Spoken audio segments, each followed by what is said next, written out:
নুপুরের দাম 1000 টাকা হলেও তার স্থান পায়ে, টিপের দাম 1 টাকা হলেও তার স্থান কপালে। ইতিহাস সাক্ষী আছে লবণে কখনো পোকা ধরেনি, কিন্তু মিষ্টিতে প্রতিদিনই ধরে, এমনকি পিঁপড়েরাও ছাড়ে না।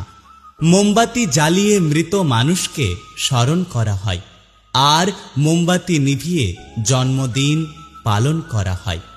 মানুষ সোজা পথে চলতে চায় না, আর বাঁকা পথে সবার আগ্রহ বেশি। এই জন্য মদ বিক্রেতাকে কারোর কাছে যেতে হয় না, আর দুধ বিক্রেতা মানুষের দুয়ারে দুয়ারে ঘোরে।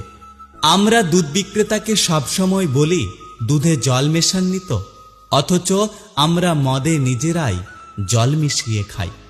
একটা গাছ থেকে লক্ষাধিক দেশলাই খাঁটি হতে পারে, কিন্তু একটা দেশলাই খাঁটি লক্ষাধিক গাছকে জ্বালিয়ে দিতে পারে।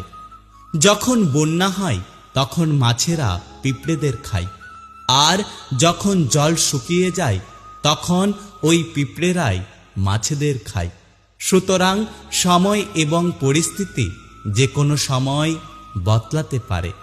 বাড়ির মধ্যে সাপ ঢুকে গেলে আমরা তাকে লাঠি দিয়ে মারি, আর মন্দিরের মধ্যে সাপ দেখা গেলে তাকে আমরা পুজো করি, দুধ খাওয়াই।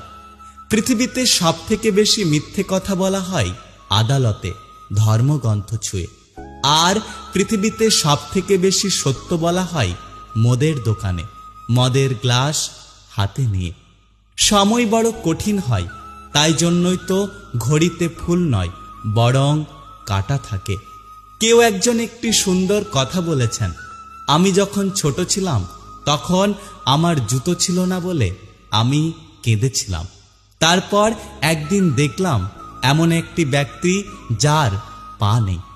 তারপর আমি বুঝতে পারলাম যে পৃথিবীতে আমি কতটা ভাগ্যবান। আগে মানুষ সূর্য ডোবার পর খাওয়া দাওয়া করে ঘুমিয়ে পড়ত, আর এখন মানুষ সারা রাত্রি জেগে সূর্য ওঠার পর ঘুমাতে যায়। আজ পর্যন্ত মানুষকে এতটুকুই চিনলাম, জানোয়ার বললে রেগে যায়, অথচ বাঘের বাচ্চা বললে খুশি হয়। আপনারাই বিচার করে বলুন, বাঘ কি তাহলে পশু নয়? উপোস করলেই যদি ওপরবালাকে পাওয়া যেত, তাহলে এই পৃথিবীতে বহুদিন অনাহারে থাকা মানুষ সব থেকে বেশি ভাগ্যবান হতো। উপোস অন্যের নয়, চিন্তা ভাবনার করুন। মানুষকে মানুষ বলে ভাবার চেষ্টা করুন। মানুষের সাথে পশুর মতো ব্যবহার করবেন না।